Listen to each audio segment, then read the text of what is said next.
Hello everyone, welcome to today's the Hindu analysis. My name is Sairam Sampath Rao. ఎలా ఉన్నారు అందరూ? ఈరోజు ద హిందూ ఎనాలిసిస్లో మనం మాట్లాడుకునే మొదటి ఆర్టికల్ చూడండి అమ్మా. ఏ critical view of the sanitation miracle in rural India. One of the most important articles appeared in the Hindu newspaper today, relevant to GS paper 2 of our examination.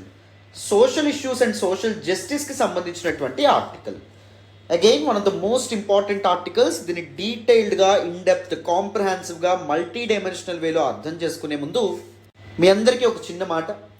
మన ద హిందూ ఎనాలిసిస్ వెనక కానీ, మనం యూట్యూబ్లో upload చేసుకుంటున్నటువంటి other videos వెనక కానీ, లేకపోతే ఫ్యూచర్లో launch అయిపోయే అదర్ ఇనిషియేటివ్స్ వెనక కానీ చాలా ఎఫర్ట్స్ ఉంటాయి, చాలా హార్డ్ వర్క్ ఉంటుంది. If you really want to acknowledge your efforts, please do hit that big fat like button. Explanation ఎలా ఉందో కామెంట్ చేయండి. మీ ఫ్రెండ్స్ అండ్ ఫెలో ఆస్పిరెంట్స్కి కూడా మన వీడియోస్ని షేర్ చేసే ప్రయత్నం చేయండి. ఛానల్ని ఇంకా సబ్స్క్రైబ్ చేసుకోలేదా? సబ్స్క్రైబ్ చేసుకోండి. తెలుగు రాష్ట్రాల నుంచి UPSC civil service examination prepare అవుతున్న స్టూడెంట్స్ అందరి కోసం మనం చాలా మంచి ఇనిషియేటివ్స్తో ముందుకు రాబోతున్నాం. ఓకేనా? మరి ఇప్పుడు వితౌట్ ఎనీ ఫర్దర్ డిలే మనం దిస్ పర్టికులర్ ఆర్టికల్ ఏదైతే ఉందో దీన్ని కాంప్రహెన్సివ్గా డిస్కస్ చేద్దాం. వినండి అమ్మా. So the title of this particular article says A critical view of the sanitation miracle in rural India. This particular article was actually authored by Indranil Day, who was a professor, Institute of Rural Development, Gujarat. Through this article, Mr. Indranil wanted to address an important issue with respect to rural India, that is sanitation. According to our author, గత 10 ఏళ్ళలో భారతదేశంలో ఉన్నటువంటి గ్రామీణ ప్రాంతాల్లో sanitation conditions ఏవైతే ఉంటాయో సిగ్నిఫికెంట్గా improve అయినాయి అని చెప్తారు. And more over, he attributed this success to Swachh Bharat Mission Gramin, which was a prestigious program taken up by the present government at the center. Central government వచ్చి రాగానే ప్రకటించినటువంటి important ప్రోగ్రామ్స్లో, మిషన్స్లో స్వచ్ఛ Bharat machine కూడా ఒకటి. And Swachh Bharat machine గ్రామీణ ప్రాంతాల్లో శుభ్రత మరియు హైజీన్ లెవెల్స్ ఏవైతే ఉంటాయో వాటిని ఇంప్రూవ్ చేయడానికి స్వచ్ఛ భారత్ మిషన్ గ్రామీణ్ని తీసుకురావడం అనేది జరిగింది. అండ్ దిస్ పర్టిక్యులర్ ప్రోగ్రామ్ ఏదైతే ఉందో అది చాలా చక్కగా వర్క్ చేయడం వల్ల దీన్ని అచీవ్ చేయగలిగామన్నట్టుగా మన ఆథర్ ఇంద్రనీల్ చెప్తున్నారన్నమాట. And it is aligning with SDG number 6. 2015లో యునైటెడ్ నేషన్స్ ఐక్యరాజ్య సమితి తన మెంబర్ స్టేట్స్ ఏవైతే ఉంటాయో, తన సభ్య దేశాలు ఏవైతే ఉంటాయో వాటికి 17 గోల్స్ని నిర్దేశించడం అనేటటువంటిది జరిగింది. And remember, all these goals are time bound goals. అంటే బై ద ఇయర్ 2030 ఈ 17 సుస్థిరాభివృద్ధి లక్ష్యాలు ఏవైతే ఉంటాయో, సస్టైనబుల్ డెవలప్మెంట్ గోల్స్ ఏవైతే ఉంటాయో వాటిని ఆల్ ద నేషన్స్ అచీవ్ చేయాలి. దానిలో భాగంగా వాళ్ళు సొంతంగా కొన్ని పాలసీస్ కానీ, కొన్ని ఇంపార్టెంట్ ఇనిషియేటివ్స్తో కానీ ముందుకు రావాలన్నట్టుగా చెప్పడం అనేది జరిగింది. బట్ చాలా వరకు దేశాలు ఈ సస్టైనబుల్ డెవలప్మెంట్ గోల్స్ని అచీవ్ చేయడంలో, ఆ మార్గంలో, ఆ డైరెక్షన్లో వెనకబడి ఉన్నప్పటికీ every member country striving its every now to achieve these goals. ఇంతకీ సుస్థిరాభివృద్ధి లక్ష్యాలంటే అర్థం ఏంటండి? సస్టైనబుల్ డెవలప్మెంట్ గోల్స్ అంటే మీనింగ్ ఏంటండి? The goals that ensure sustainable development, సుస్థిరాభివృద్ధి చేరుకోవడానికి ఉపయోగపడేటటువంటి లక్ష్యాలు. మరి సుస్థిరాభివృద్ధి, సస్టైనబుల్ డెవలప్మెంట్ అంటే మీనింగ్ ఏంటండి? The development of present generations without compromising the interest of future generations. భవిష్యత్తు తరాలు ఎవరైతే ఉంటారో వాళ్ళ యొక్క ప్రయోజనాల్లో ఎటువంటి కాంప్రమైజ్ అనేటటువంటిది లేకుండా ప్రెజెంట్ జనరేషన్స్ డెవలప్ అవ్వడం. అంటే న్యాచురల్ రిసోర్సెస్ని పూర్తిగా కొల్లగొట్టేసి మన జనరేషన్ మాత్రమే బతకాలని ఆలోచించడం కానీ, లేకపోతే ప్రకృతిని విధ్వంసం చేసేసి మనం మాత్రమే బతకాలని చెప్పి ప్లాన్ చేయడం కానీ, అలా కాకుండా భవిష్యత్తు తరాలకు కూడా కావాల్సినటువంటి రిసోర్సెస్ని మిగిల్స్తూ మన జనరేషన్స్ యొక్క ఇంట్రెస్ట్ ఏవైతే ఉంటాయో, ప్రయోజనాలు ఏవైతే ఉంటాయో వాటిని మీట్ అవ్వడం. అర్థమైందని అనుకుంటున్నాను. మరి 2015లో ఈ సస్టైనబుల్ డెవలప్మెంట్ గోల్స్ అనేటటువంటివి 17ని 2030 కల్లా రీచ్ అవుతామని చెప్పి all the member countries promise చేయడం అనేది జరిగింది, ప్రతిజ్ఞ చేయడం అనేది జరిగింది. And this goals are not binding on member states. గుర్తుపెట్టుకోండి, అంటే ఈ గోల్స్ని ఒకవేళ రీచ్ అవ్వకపోతే these countries will never be questioned at a court of law. కంట్రీస్ని ఒక కోర్టుకి తీసుకెళ్ళి, ఇంటర్నేషనల్ కోర్ట్ ఆఫ్ జస్టిస్ కానీ ఎక్కడికైనా తీసుకెళ్ళి క్వశ్చన్ చేయడం కుదురుతుందా? కుదరదు అన్నమాట. అయితే ఈ సస్టైనబుల్ డెవలప్మెంట్ గోల్స్లో 6th గోల్ ఒకసారి గమనించండి. ఈ 6th గోల్ ఏంటి? Clean water and sanitation. Clean water ప్రతి దేశం వాళ్ళ ప్రజలందరికీ ప్రొవైడ్ చేస్తానని చెప్పి ప్రామిస్ చేసింది. శానిటేషన్ ఫెసిలిటీస్ ఏవైతే ఉంటాయో వాటిని పూర్తి స్థాయిలో ప్రొవైడ్ చేస్తాం, శానిటేషన్ కవర్ అనేటటువంటిది 100%కి చేర్చుతామని చెప్పి ప్రామిస్ చేయడం అనేటువంటి జరిగింది.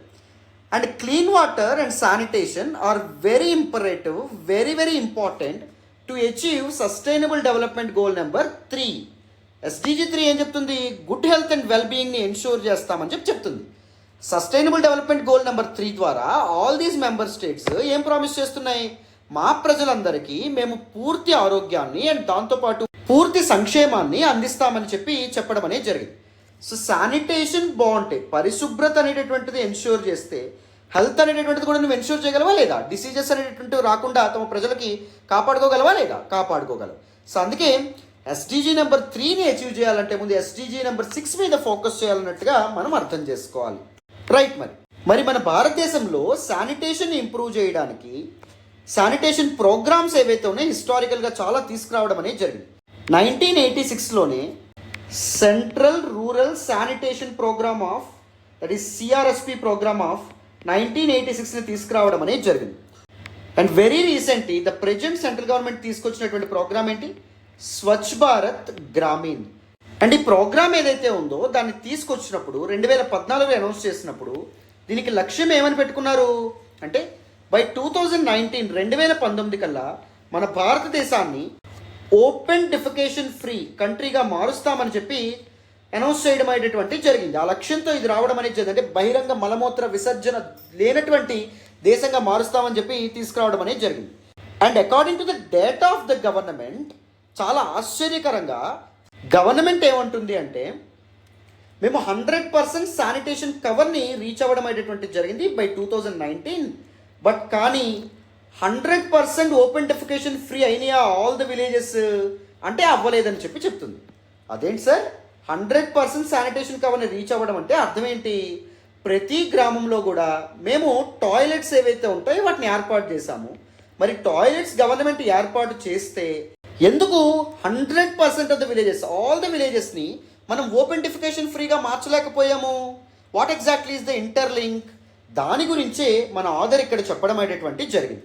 స్వచ్ఛ భారత్ మిషన్ ద్వారా టాయిలెట్స్ అనేటటువంటివి ఏర్పాటు చేశారు. శానిటేషన్ కవర్ ఏదైతే ఉందో దాన్ని 100%కి తీసుకెళ్లారు. But only 85% of the Indian villages మాత్రమే ఓపెన్ డెఫికేషన్ ఫ్రీ స్టేజ్కి చేరుకోవడం అనేటటువంటి జరిగింది.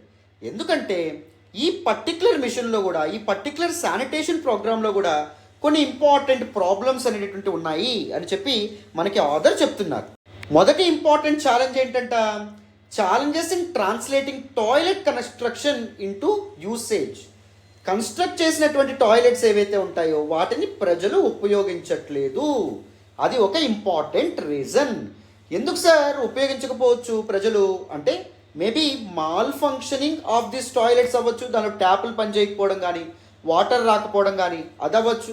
లేకపోతే కన్స్ట్రక్ట్ చేసినటువంటి టాయిలెట్స్ అన్హైజీనిక్ కండిషన్లో ఉండొచ్చు, ఇదొకటి. అండ్ థర్డ్ ఇంపార్టెంట్ థింగ్ ఏంటి అంటే సోషల్ నార్మ్స్ కూడా అయి ఉండొచ్చు. మన భారత సమాజంలో కుల వ్యవస్థ అనేటటువంటిది రిజిడ్గా ఉంటుంది, చాలా వరకు చాలా ఘనీభవించి ఉండడం అనేటటువంటిది జరుగుతుంది. సో ఈ కుల వ్యవస్థ కారణంగా ఫర్ ఎగ్జాంపుల్ స్వచ్ఛ భారత్ మిషన్లో భాగంగా ఒక టాయిలెట్ కన్స్ట్రక్ట్ చేశారనుకోండి, ఆ టాయిలెట్ ఓన్లీ అప్పర్ క్యాస్ట్ వాళ్ళే వెళ్ళాలి.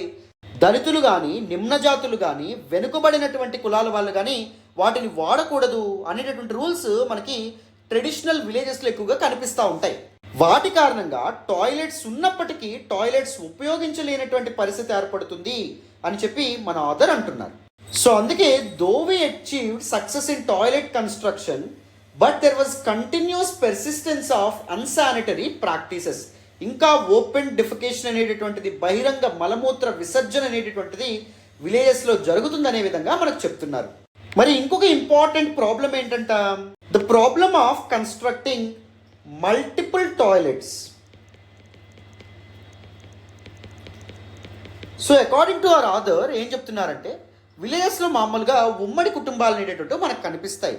అంటే ఒక ఇంట్లో చాలా ఎక్కువ మంది ఉంటారు. అత్తలు, పిన్నులు, బాబాయిలు, మామయ్యలు, అన్నయ్యలు, తమ్ముళ్ళు, బావలు, ఇలా అందరూ కలిపి ఒక పర్టికులర్ ఇంట్లో ఉంటారు.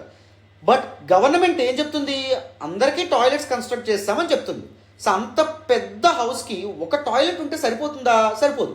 కొంతమంది టాయిలెట్ వాడతారు అండ్ ఇంకొంతమంది బయటికి మలమూత్ర విసర్జనకి వెళ్తున్నారు అన్నమాట.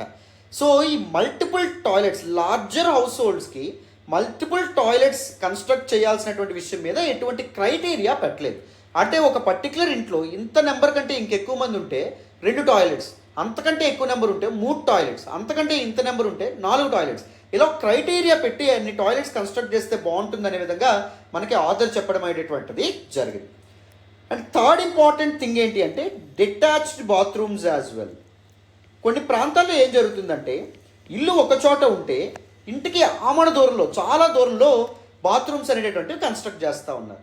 సో అందుకే అంత దూరం వెళ్ళి టాయిలెట్స్ ఏవైతే ఉంటాయో వాటిని ఉపయోగించాలని చెప్పి ప్రజలు కనిపించట్లేదు. That is actually A problem అనే విధంగా మనకి ఆథర్ చెప్పడం అనేటటువంటి జరిగింది. అండ్ ఫోర్త్ ఇంపార్టెంట్ ఛాలెంజ్ ఏంటి అంటే lack of synergy, lack of coordination అనే విధంగా మనకి ఆథర్ చెప్పడం అనేది జరిగింది. So this toilet construction involves different players, different stake holders. For example local Panchayat ఏదైతే ఉందో వాళ్ళు ఇన్వాల్వ్ అవుతారు. అండ్ దాంతోపాటు హౌసింగ్ డిపార్ట్మెంట్ ఏదైతే ఉందో అది ఇన్వాల్వ్ అవ్వడం అనేది జరుగుతుంది. అండ్ శానిటేషన్ డిపార్ట్మెంట్ ఏదైతే ఉందో అది ఇన్వాల్వ్ అవుతుంది. సో వీళ్ళ మధ్య ప్రాపర్ కోఆర్డినేషన్ అనేటువంటిది లేకపోవడం వల్ల కూడా దిస్ పర్టిక్యులర్ ప్రోగ్రామ్ చాలా ఇన్ఎఫెక్టివ్గా ఉంది. దో 100% శానిటేషన్ కవర్కి రీచ్ అయినప్పటికీ according to the data from the government still ఇంకా 85% ఆఫ్ ద విలేజెస్ మాత్రమే ఓపెన్ డెఫికేషన్ ఫ్రీగా ఉండడం అనేది జరిగింది. So that is the reason అని చెప్పి మనకి ఆథర్ చెప్తున్నారు అన్నమాట. And the next important thing ఏంటి అంటే lack of public financing. So governments కూడా ఈ పర్టికులర్ మిషన్ ఎఫెక్టివ్గా రన్ అవ్వడానికి సరైనటువంటి ఫండ్స్ కేటాయించట్లేదు. అది కూడా ఒక ముఖ్యమైనటువంటి సమస్య, ఛాలెంజ్ అనే విధంగా చెప్పడం అనేది జరిగింది. సో మళ్ళీ ఒకసారి రిపీట్ చేస్తూ ఉన్నాను చూడండి. గత 10 ఏళ్లలో శానిటరీ కండిషన్స్ ఏవైతే ఉంటాయో వాటిలో ఇండియా చాలా వరకు సక్సెస్ అయినప్పటికీ గవర్నమెంట్ యొక్క డేటా ఏం రివీల్ చేస్తుంది అంటే 100% of sanitation cover Swachh Bharat మిషన్లో భాగంగా గవర్నమెంట్ రీచ్ అయినప్పటికీ ఇంకా ఓన్లీ 85% ఆఫ్ ది విలేజెస్ మాత్రమే ఓపెన్ డెఫికేషన్ ఫ్రీ స్టేటస్ని అచీవ్ చేయడం అనేది జరిగింది. బహిరంగ మలమూత్ర విసర్జన జరగనటువంటి గ్రామాలుగా 85% ఆఫ్ ద విలేజెస్ మాత్రమే మారడం అనేది జరిగింది. ఎందుకంటే what exactly is the problem, why there is gap అంటే కొన్ని ప్రాబ్లమ్స్, కొన్ని ఇష్యూస్ని మన ఆథర్ చెప్పారు. First non usage of the constructed toilets. Already constructed టాయిలెట్స్ని people వాడట్లేదు.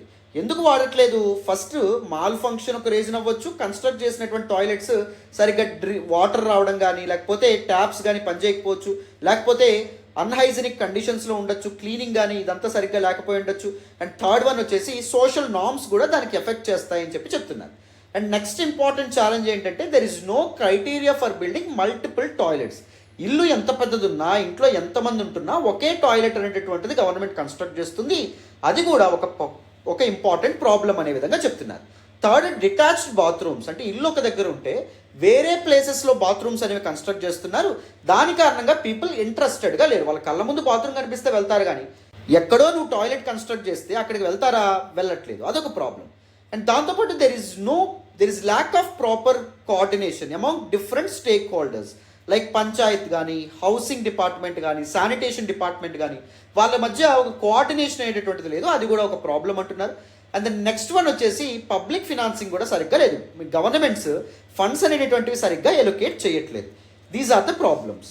మరి సొల్యూషన్స్ మన ఆథర్ ఏవి ప్రొవైడ్ చేయడం అనేటువంటిది జరిగింది చూడండి. ఫస్ట్ వన్ వచ్చేసి targeted or regional based interventions. ఒక పర్టిక్యులర్ రీజన్లో ప్రాబ్లం ఏంటో ఫస్ట్ ఐడెంటిఫై చేయాలి. ఎందుకు ఒక పర్టిక్యులర్ విలేజ్లో ఇంకా పీపుల్ బయటే మలమూత్ర విసర్జనకి పాల్పడుతున్నారు ఐడెంటిఫై చేసి దాన్ని టార్గెట్ చేస్తూ, ఆ ఇష్యూని టార్గెట్ చేస్తూ government various policies or decisions or స్ట్రాటజీస్తో ముందుకు రావాలి. నెక్స్ట్ వన్ వచ్చేసి సోషల్ ఇంజనీరింగ్ స్ట్రాటజీస్ ఏవైతే ఉంటాయో వాడాలి. అంటే పీపుల్ యొక్క థాట్ ప్రాసెస్ని ఇన్ఫ్లుయెన్స్ చేసేటటువంటి స్ట్రాటజీస్తో ముందుకు రావాలి. ఎందుకంటే దేవర్ మెనీ సోషల్ నార్మ్స్ కూడా ఉన్నాయని చెప్పుకున్నాం.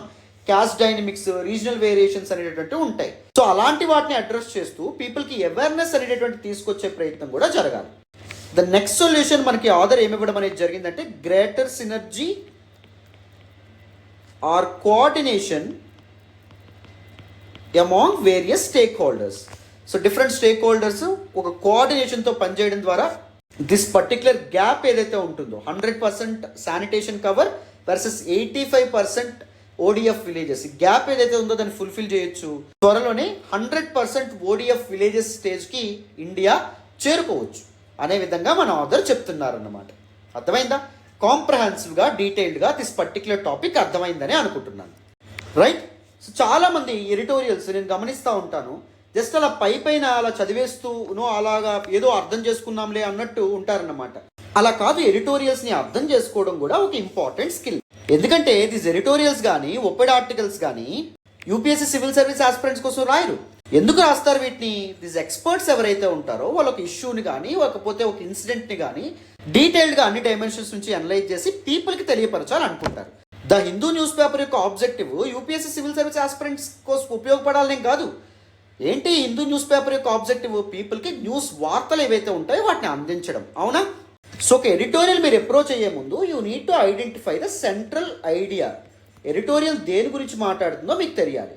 మోస్ట్ ఆఫ్ ద కేసెస్ ఒక ఎడిటోరియల్ ఏదైతే ఉందో అది ఒక ఇష్యూ గురించి అయినా డిస్కస్ చేస్తుంది, లేకపోతే ఒక అచీవ్మెంట్ గురించి అయినా డిస్కస్ చేస్తుంది. సెంట్రల్ ఐడియాని మీరు ఇది చేసిన తర్వాత రిలవెంట్ డేటా ఏమైనా ప్రొవైడ్ చేశారా సెంట్రల్ ఐడియా గురించి అనేటటువంటి చూడాలి. అండ్ ఎడిటోరియల్లో ప్రొవైడ్ చేసినటువంటి డేటా మొత్తం మీరు నోట్ చేసేసుకుంటారా? నోట్ చేసుకోకూడదు, అది గుర్తుపెట్టుకోండి. అండ్ దాంతోపాటు మనం ముందు ఐడెంటిఫై చేసినటువంటి సెంట్రల్ ఐడియా ఏదైతే ఉందో దానికి రిలవెంట్ ఛాలెంజెస్ గురించి లేకపోతే ఇష్యూస్ గురించి ఏమైనా మెన్షన్ చేశారా చెక్ చేయాలి. ఆ ఇష్యూస్ ఆర్ ఛాలెంజెస్ ఏవైతే ఉంటాయో వాటిని ఒక దగ్గర నోట్ చేసుకోవాలి. ఇప్పుడు చూడండి, ఇంత ఎడిటోరియల్లో ఒకే దగ్గర ఇష్యూస్ అండ్ సైడ్ హెడ్డింగ్ పెట్టి నేను ఇందాక చెప్పినటువంటి నాన్ యూసేజ్ కానీ లేకపోతే దీస్ మల్టిపుల్ టాయిలెట్స్ కానీ డిటాచ్డ్ బాత్రూమ్స్ కానీ ల్యాక్ ఆఫ్ సినర్జీ కానీ లేకపోతే పబ్లిక్ ఫినాన్సింగ్ తక్కువ ఉంది కానీ ఏమైనా ఇష్యూస్ అండ్ సైడ్ హెడ్డింగ్ పెట్టి ఏమైనా నోట్స్ లాగా ఇచ్చారా? ఇవ్వలా, మనం తయారు చేసుకుందాం ఆ notes.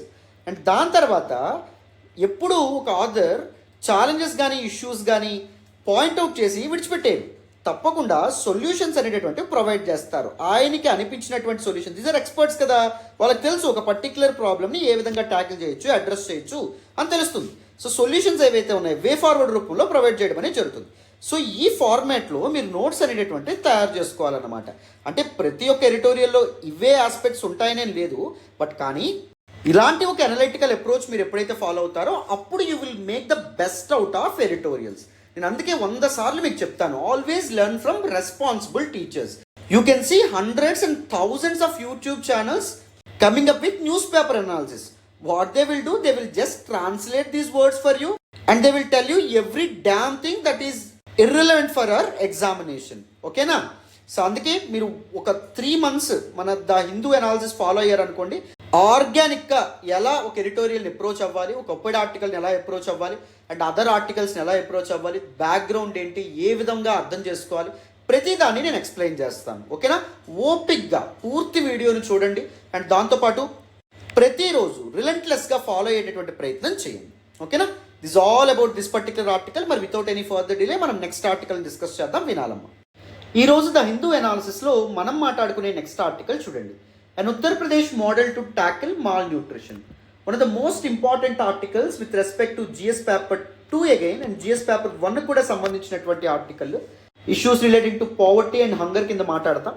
And this particular article was actually authored by Manoj Kumar Singh, who is Agriculture Production Commissioner, Government of Uttar Pradesh, and Elizabeth Foray is the Country Director, United Nations World Food Program. So this time the state of Uttar Pradesh was actually in news for many good reasons, why we will be discussing in a few minutes. So this particular article is actually talking about a case study. Case study about the nexus or link between two important things. One is women empowerment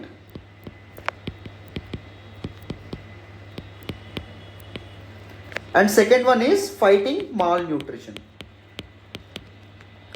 Malnutrition is very common in India, especially among women because of many social and other factors. ఎందుకంటే if you look at the social structure of India, మగపిల్లలు తిన్న తర్వాత ఆడపిల్లలు తినాలి, మగపిల్లలు ప్లేట్లు తీసిన తర్వాత ఆడపిల్లలు ఎవరైతే ఉంటారో వాళ్ళకి తిండి కూర్చోవాలి, ఇలాంటి ఇప్పుడు అంత లేకపోయినప్పటికీ ఇలాంటి పద్ధతులు మనం రూరల్ ఇండియాలో కూడా ఎక్కువగా చూడటమయ్యేటటువంటి జరుగుతుంది. అవునా?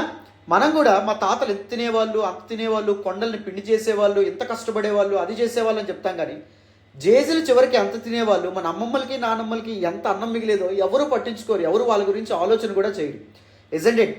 So malnutrition is a continuous and persistent problem in India, and what the government of Uttar Pradesh has done, it has linked women empowerment with malnutrition. To fight malnutrition, it has devised a strategy in which women self-help groups, డ్వాక్రా groups ఇలా అంటారు కదా, ఎవరైతే ఉన్నారో వాళ్ళని ముఖ్యమైనటువంటి పార్ట్నర్స్గా చేయడం అనేటటువంటిది జరిగింది.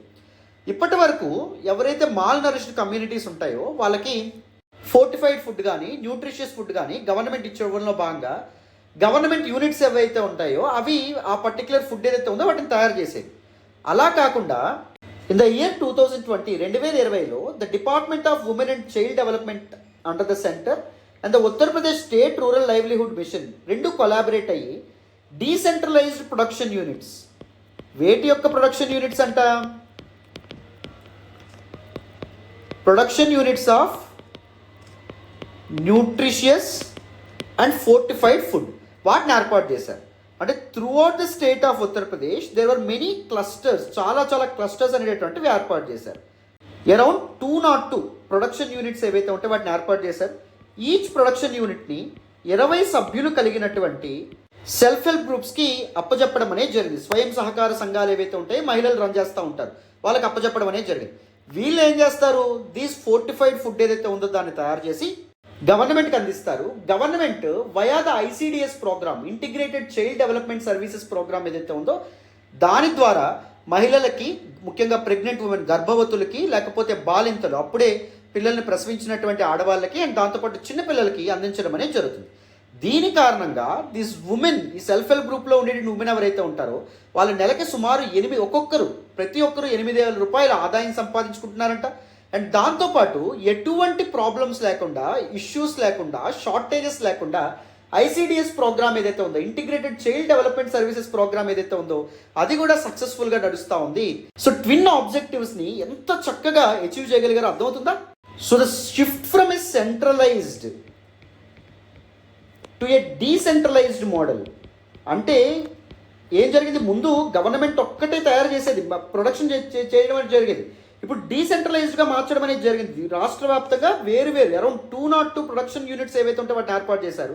అందులో ఎంప్లాయిడ్గా ఉన్నటువంటి ఉమెన్ ఎవరైతే ఉంటారో వాళ్ళు చాలా మంచిగా ఇన్కమ్ని జనరేట్ చేయగలగడం అనేటువంటి జరుగుతుంది. ఈ పర్టికులర్ డీసెంట్రలైజ్డ్ మోడల్లో భాగంగా ఉన్నటువంటి మహిళలు ఎవరైతే ఉన్నారో అరౌండ్ 4,000 ఉమెన్ ఎవరైతే ఉంటారో వాళ్ళకి ప్రభుత్వమే మిషనరీని, రా మెటీరియల్స్ని సబ్సిడైజ్డ్ రేట్స్కి ఇస్తుంది. వాటితో తయారైనటువంటి దీస్ న్యూట్రిషియస్ ఫుడ్ ఏదైతే ఉంటుందో అది ఐసిడిఎస్ ప్రోగ్రామ్ ద్వారా ఎవరైతే వల్నరబుల్ పీపుల్ ఎవరైతే ఉంటారో, మాల్ న్యూట్రిషన్తో ఇబ్బంది పడుతున్నటువంటి పీపుల్ ఎవరైతే ఉంటారో వాళ్ళకి చేరుకుంటుంది అనమాట. చూడండి ఎంత మంచి ఐడియాను. And this particular programme was first demonstrated by United Nations World Food programme.